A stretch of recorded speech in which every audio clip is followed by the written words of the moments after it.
Good morning. My name is Deirdre Hall, and I am half of Writers Uncut. Cheyenne Young should be here any minute to join me. Good morning, Shay. Okay, here we go. Yes. We are going live. Uncut, Wednesday morning, Pacific time, 11 Central Texas, and then noon. Good morning. Hi. My head's cut off. Hello. How are you? I am good. I'm trying to find a filter that makes me look more awake. I like it. Hi, Anne. Hi, everyone who's joining. Jen. Oh, hey, Coulter. That's my nephew. Oh, awesome. Hey, Jen. I got your question. Thank you. Woo! I'm so glad you guys are all here. So, Writers Uncut, our weekly chat. We are talking today about kind of like we're bringing a potluck. So if you have questions that you want answered, by all means, put them in the comment box. And we're going to talk about a couple things, including kind of dealing with, and Jen, you can restate this question. I didn't write it down.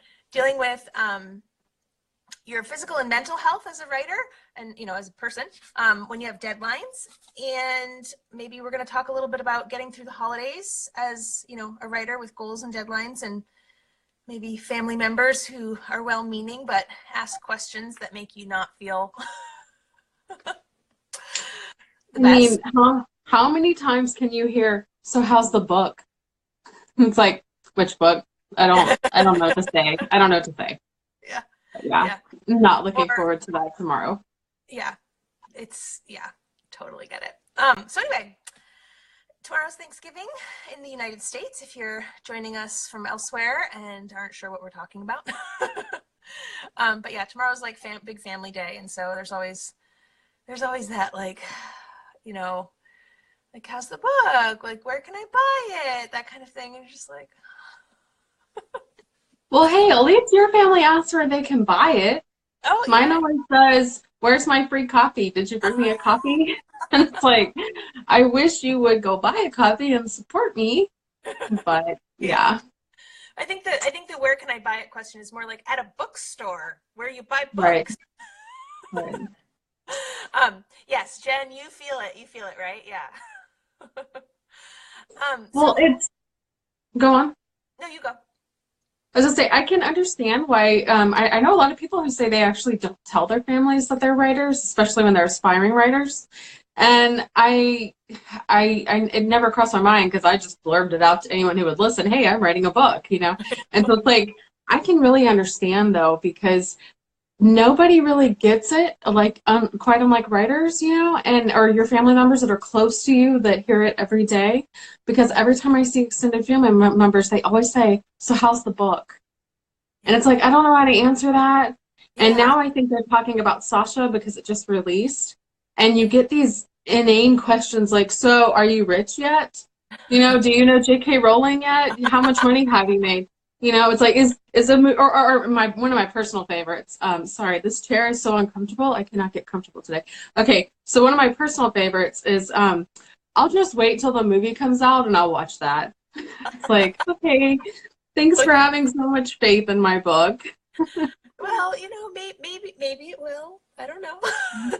I was gonna say, I forgot. I lost my train of thought. Oh, what you said, like, only a writer really truly understands, and I agree with that. Like, I think that's what's really special. If you have a writer friend, hold them close to your heart, because there are certain things that they will only get. Like, no matter how much the rest of your family loves and supports you, which hopefully they do. We're kind of sort of portraying it like, you know, the other side, but having you in my life has made like a world of difference, because like there's so many nuances and like intricacies from the writing craft itself that, you know, people don't get, to, you know, the more business side of it. And it is a roller coaster. I mean, I guess like that can be said for any industry or any profession, but I think it's especially unique because we do spend so much time in our heads creating something intangible, or creating from something intangible to make, to a book, which people like. Storytelling is like one of the oldest arts that there is, and so it's like we're a special group. We really are. We really are. And the outsiders don't get it. Even when they're well-meaning, they still don't fully understand it. Yeah. But I do want to take a second to tell you how thankful I am for you. Yesterday, I was hanging out with my daughter, and she's talking about whatever drama her and her teenage friends are having right now. And she's like, I don't even know who's my best friend right now because, so-and-so did this and so-and-so did this. Anyway, she said, Mom, who's your best friend? And I said, probably Deirdre. And then I was like, and I said, well, that is so weird because we've never met in real life because we live so far apart. I said, it probably is Deirdre when it comes to who do you talk to the most, who do you rely on and count on? Because, and I have a ton of really great friends, and Susan's also one of my best friends, but she's not watching this right now. But it's like, I have a lot of really great best friends in real life, but having a writer friend that you can really share all of this with and someone that gets it and feels it is so important. And I don't know, I do not think I would be here right now without having you for these past several years, because it really is like you cannot do this alone, and especially, and we're both hybrid authors, and that's a whole different level too. Whenever you self-publish and traditionally publish, like there's just so much to it, and I'm just so grateful to have you, and I'm so glad we're doing this. Me too. I'm sorry, don't cry. I almost cried too. No, Don't cry. This is kind of perfect because tomorrow is Thanksgiving, and I've actually been listening to a podcast, and it was talking about like it's good to be grateful, and it's good to have gratitude in your mind, and what you're thankful for, but it is really important to speak it and kind of and that, like, you can draw the parallel with writing. Like, you have a story in your mind, and it's really good to get it down on paper or on the computer. So I'm also thankful for you, and I adore you and love you. And you've pulled me along by the hand so many times. Like, come on, get back up. We can do this. We often, we liken writing to a marathon. It's a marathon, not a sprint. Like, you've heard that. And we're running buddies. Like, one of us will start the day strong, and the other one's like, oh, I just can't get rolling, and we pull each other along. And then during the 3/4 of the way through the day or the month or whatever the project it is we're working on, it's like, no, you can do this, and we just keep encouraging each other. And we find a way to reach our goals. We really do. Like, because we both have bad days all the time, and it's like, a day or two later, I'll get that email that says I did it, I finished it, or I'll send that email. So it's just really great having a writing buddy. I was gonna say, I'm wearing, I don't know if you can see it. So the other day, guys, I get this package in the mail, and I was thinking, what is this? Because I'm broke and I have not been buying anything. I was like, what did I accidentally forget? But no, it was a package from Deirdre, and I open it up, and it's a little bracelet that has a number stamped on it. I guess it's not going to focus. It has a number stamped on it. And I opened it up, and I looked at it, and I burst into tears. And my husband's like, what is that? Like, that's not your phone number. What is that? I said, it's my book. So it's my book's ISBN number, and it's the number that I recognized immediately. And my daughter and husband were like, okay, whatever. And I realized it was a gift from Deirdre. She sent it to me for my book release day. And it was just so sweet. And I love it so much. And I wear it, and I smile. And I love it. So thank you. Funny thing, we're just going to keep gushing here, guys, so bear with us. Yeah, y'all aren't asking questions. This is your fault. I still have you still have it on. So every time I look at it, I think of you and your book, every day. So that's awesome. Is if you are a writer and you don't have a buddy, you don't have a best writing friend, or too many connections in your life, real life, online life, whatever life you want to call it, you can come to our Facebook group, and there are other writers on there that you can connect with. And it's helpful to have a friend that writes in the same genre, but also even if they're just getting started, or if you can find something that you share in common, that you can really connect on and kind of guide each other through, or if someone's walked ahead of you or is just starting out and you've been there before, like, you can definitely help each other along, because it is a rough road, and there are a lot of ups and downs, and a lot of waiting, and a lot of uncertainty, and we need each other. And so I am so thankful to have you, and I am so thankful to have this group of this writing community, and so it's really wonderful and special, and I'm glad to be here. Me too. It is very important to have a fellow writer friend definitely join our group. If you don't have any, I'll be happy to talk to you. And it doesn't, that's the great thing about the internet is you don't have to know somebody in real life that will support you. I actually do. I know Anne, and I think she's still watching. And I know Jen, I got to meet her in real life. And so, but like, you don't, that's the great thing about the internet is you can find a friend who lives really far away and you can still be friends, and it's amazing. And I also want to say that one thing about writing, and you might have picked up on it if you watched our previous episodes, what you see on a writer's social media feed is not the whole truth. We usually only post the happy, fun, exciting, gushing stuff. And when you have a writer friend privately, like me and Anne were talking about a couple days ago, you can say all the bad stuff to each other in private because nobody's going to post. And sometimes, but nobody's going to get online and say, you know, I just got my 100th rejection, or I think my agent hates me because this book isn't selling and I don't know what to do and I'm miserable and blah, blah, blah. Like, people usually keep that to themselves. And social media is this kind of shining, glittery lie that everybody tells. Like, I have a filter on my face right now because I want to look slightly less exhausted on here. So, I don't really like it though. It's kind of too pale. Yeah. But I guess I could be the doggy. But anyway, so, you know, and I think that's a really great part of the writing community is you can have these friends that you can talk to privately because you cannot simply stay in your own bubble and rely on social media for how writing and publishing works because nobody tells the truth. We only tell the good, happy things. And I have actually had, I don't know if you've seen some of my posts when I do the IG Writers November photo challenge, I'll try to be a little bit real on there sometimes. And people have thanked me for it. And they're like, you know, I appreciate that you're open about some of the downsides to writing. And even that stuff I post is still stuff that I don't mind saying out loud because it's like I'm not going to get into the nitty gritty. So that's what you need writing friends for, is so you can sit there and just complain and vent and just pound on the keyboard. You don't even know how many emails I've started to write you, and then I'm like, okay, maybe I should just breathe and just delete this. Like, I'm whining too much. But it's like knowing that I have you there to pretend to send you an email really helps me work through things sometimes. So yeah, it's true. It's like we write to write and we write to work through our stuff. And this is actually a really good segue into Jennifer at Jennifer Akers, Jen's question about how to maintain your mental and physical health as a writer. We've touched on it here and there, I think, for sure. But I think I would say, first of all, have someone to talk to, because writing can be such an isolating activity. Actually, I'm going to tag on to the end of her comment, or her question was when you have a deadline. So yeah, probably getting into long conversations with your writing buddy when you have a deadline isn't the most efficient use of your time, but having a friend there for you makes a world of a difference. And even if it's just like a check-in every day, like, hey, I'm kind of underwater here, help me. Or like, I'm doing good, I'm making my word count goals. Just having an accountability partner or someone that you can talk with and share and be there for them as well, of course. I also think when you add the deadline stipulation to the question, it's actually almost easier for me. I feel like I work better under pressure. And if I don't have a deadline, I will slack more. And so a professional deadline, like when my agent or editor wants something done, I will make sure to get it done. But when I don't have a hard official professional deadline, I like to set my own deadline and I stick by it and I pretend that it's a real, you're going to die if you don't get this done.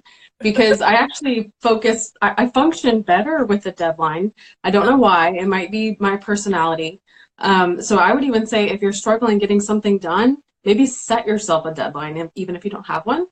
Yeah. And there's also this TED Talk that I watched recently when I was substituting these high school kids that didn't even watch the video at all. They were on their phone the whole time, but whatever.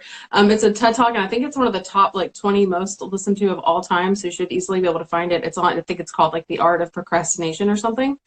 And it even talks about how studies have shown that people function better when they put off what they have to do until the last minute. Like the guy in the video, he had to write his thesis or whatever, and he waited until 72 hours before it was due to write the whole thing. And they actually told him that it was the best thesis that had been turned in that year. So, and then he did all these studies on it, that a lot of people tend to function better under the stress of needing to get something done.